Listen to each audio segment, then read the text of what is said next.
Hey everyone, Megan here from Keto Me Ireland. I am an independent Prove It promoter here in Ireland, and we also serve the UK and other countries around the EU. So, one of the first videos I ever did was in our Facebook group, our Team Ketones group on Facebook, where somebody kind of asked me about my 10-day experience and also about what I kind of ate and so on in order to see my 10-day experience results and kind of what those results were. So I kind of wanted to do another video to post here on YouTube, just well, really so I can send it out to other people who maybe aren't in our group or aren't on Facebook. So trying to include everybody.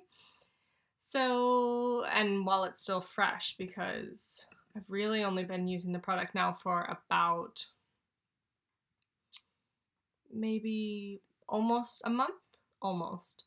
But the first 10 days were really interesting, a bit of a learning curve because you do just, well, I'll start at the beginning. I was already interested kind of in the ketogenic diet, sort of the benefits that they said that you could get from it. And when your body produces ketones and you're burning all this fat and you have all of this energy and focus and less sugar cravings and everything else like that. And I was like, yeah, this sounds like the kind of diet I would like. Now I've done many other diets, probably almost everyone out there, and they all have their strengths and their weaknesses. But I have to say, with most diets, I always still felt like I was fighting myself in order to be in that diet, you know, really pulling all your willpower together to like not eat that biscuit and not have that cup of tea, you know, not have that pack of Jaffa cakes or whatever it could be. And I really didn't feel like I had control over my appetite or my sugar cravings or you know, even my energy levels. So I'd been following the ketone conversation for about 6 years. I had a friend in Australia or I have a friend in Australia who's an independent promoter over there. And just when I was moving over to Ireland, long story, she was getting into it. So I've been following her journey for that long. And when they were coming over to Ireland, I definitely knew that this was something I wanted to try. After having two babies, more weight gain than I would have liked, less sleep than I would have liked, less energy, and so on. Um, what could it hurt to give it a try? So I did my 10-day trial. I'll tell you exactly. I decided to go.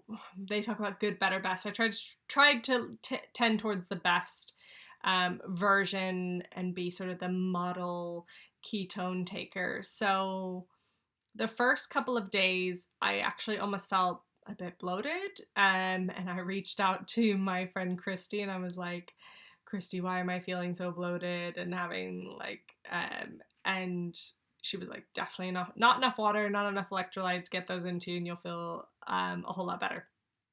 And sure enough, like I well salted everything, which I wasn't used to before because I was always taught sodium was bad. But she sent me this amazing link that talks about the benefits of sodium and stuff like that. And started, you know, taking the odd Diorolite when I really felt like I needed it, and drinking loads and loads and loads and loads of water. And from then on, I really felt, I kept waking up every day being like, I feel skinnier. I'm sure I'm going to jump on this scale and I'm going to be 10 pounds lighter or whatever. I was thinking I'll be, you know, I'll be 3 pounds lighter. And I'd step on the scale and like nothing would move. So I was weighing myself every day, which you should definitely not do because one, it's demoralizing. And two, it won't really show you what's happening in your body. So I felt better, you know, the jeans that had fit like a little bit tighter on day 1 and 2 were starting to feel a little bit looser. And I was like, okay, well, I feel like I'm losing weight, and that's good enough kind of for me. I felt the energy, the focus that people talk about. You know, I was able to really crack on, get a whole work day knocked out without even having to think like, oh, I need my 10 o'clock coffee or tea break, and now I need my 3 o'clock coffee and tea break, and I need my biscuits to go along with it. And probably the most important thing for me was really feeling like I had control over the sugar cravings. Um, I am, like without like putting the without underusing the term addict, like I felt like a sugar addict. Like I couldn't not think about it. I couldn't not have it. I would be, at breakfast thinking about when I might get a treat later. And when I was around it, like, no cake was safe around me. I'd have a piece and then I'd go back for a little sliver and then like three more little slivers. And I just felt like I didn't have control to just be like, no, I don't want it. And for the first time ever, my husband walked in after he'd been working, and it was late enough one night, like 10 p.m. one night, and which I know is not that late, but it is for us. So it was about 10 p.m. and he goes, "Oh, I brought ice cream back, like a dairy milk ice cream back. Do you want it?" And I just thought for a second. I was like, "No." I just like genuinely didn't want it. I think I shocked the hell out of him, to be honest with you. Like, I think he probably has never seen me turn down an ice cream or cookie or maybe cookies, but definitely not ice cream. Like, ice cream is my was my everything. I can't even say it is right now. Even talking about it right now, I'm kind of like, meh, ice cream. Um, so to have that control is actually just making my life so much easier in a way. Like, I'm not thinking about, I mean, this might only be for people like me who maybe think about food that much. And I was like, oh, I'm a foodie, and that's why I think about food so much, and that's why diets are so hard for me. But really, it was the sugar. It was this like this creation of sugar rush to sugar crash and going up and down and up and down, and sort of needing that joyride every day. And I just don't really feel like I have that. I just have a pretty sustained energy um, until the evening, and then I go to bed, and I know, like, say from my sister-in-law's point of view, she had amazing sleep, but I already sleep like a baby when I can sleep. So I didn't personally, that wasn't one of my big differences, but for me it was the opposite. It was the energy, it was the waking up, it was the getting out of bed in the morning, which I still don't do too happily. Like, I don't know if I'll ever be a morning person. Check in with me in like month 3. If I'm a morning person then like, this stuff is amazing, because mornings are just not my thing. But they're that sort of much easier to get up. I feel like I have that bit more awakeness when I'm waking up and stuff like that. So that was kind of my experience. At the end of this video, I'll show you my before and after. And I still have a ways to go. As far as diet goes, to be honest with you, I wasn't perfect, but I really aimed for the low carb and the high fat diet. So when I say high fat, I mean like good fats: avocados, olive oils, nuts, cheeses, cream, cottage cheese, and low carb. No pastas, no breads for me. Now I had a little bit of cheating when my husband brought pizza home one night, so I'll admit that. I also ate a package of fig rolls, like an entire package of fig rolls. I feel like this is a bit of a confessional.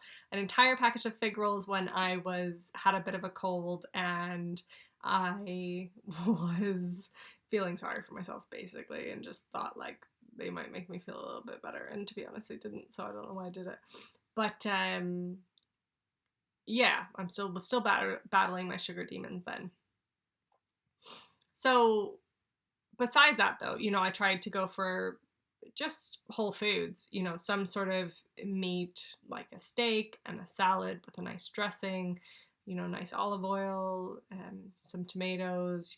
I looked at the low carb food list and I just tried to pick my veggies. From that, I ate a lot of berries, Greek yogurt, dark chocolate. So like, I was really suffering basically the whole time. No, it's not. It's a good diet when you can stick to it. It's satisfying. I feel satisfied. I feel full. I feel like I'm getting to make good meals. I'm not just making like a rubbish salad with lemon squeezed over it, which can be good, but like, at the same time, no. So that's kind of what I was eating. You know, I had like creamy chicken, which the whole family loved, and sun-dried tomatoes and different things. Like there's just so many recipes out there. So I tried a lot of things, made flaxseed crackers to kind of put my cheese on, because like your cheese has to go on something, like has to. Can't have cheese on cheese unless it's on a cracker. And so that's kind of how I ate, which is what the way I was always kind of suspecting my body wanted to go was a lower carb. You know, I'd done the gluten-free thing at some point, um, which I think always helped, you know, helped my stomach. But anyway, so that is like a whole nother, like I probably should do a video just like on the diets I'd done previously. And but yeah, so that is my experience. I wasn't perfect, but I tried to be better, to give well, to make the ketones worth it, basically. You know, you want to sort of maximize your efforts. Well, at least I did. I might have changed up my food a little bit too soon. I maybe would have given the ketones like 5 days and then changed up my diet. And now even I find, so now I'm 20 more days past my, then, you know, whatever, I'm almost a month in, and I find myself almost naturally intermittent fasting, which has a whole other range of benefits as well. So like I'm really starting to feel amazing. And I only get more and more excited as sort of the weeks go by to see what the changes are, you know. And I have a, you know, I'm just naturally skeptical bone in my body, so I do, you know, I just think, you know, I really tried to be not critical of the product, but I tried to be like, oh well, could it have been that? Could it have been that? But like, really, now that it's been a month, like it's a really consistent every day. I'm getting that same longevity in my energy. I'm getting that same focus. I'm getting that same, you know, there hasn't been any less, there hasn't been more sugar cravings. My body hasn't gotten like used to the ketones, and now it's like providing less benefit. It's just still providing the same benefit. Whereas like, you know, it's not like a drug where the more you take it, the more you need to get the same benefits, is kind of what I'm trying to say. I hope that comes across. Anyways, I probably have rambled enough about my my 10-day experience. I was absolutely delighted with the before and afters. I'll tell you now before I show them. Like I only lost 0.8 kg, 0.8 kg. I can't even remember what that is in pounds anymore, but like, hold on, I'm actually gonna Google it right now. 0.8 kg in pounds, because I know y'all work in two different things. So like that is almost 2 pounds, like 1.7 pounds. So that's how much I lost in the 10 days. But you'll see when I on the next page, or whatever, it flips over or whatever. I'm still getting used to YouTube, guys. You'll see my before and after. And I was delighted to see it, and I actually can't wait to do my next sort of progress photos and keep you guys updated. So if you guys want updates on how the ketones are doing, or how I'm doing on the keto diet, or if you just want to hear me ramble on for another time, then subscribe. Anyways, I'll talk to you guys soon. Chat. Bye bye.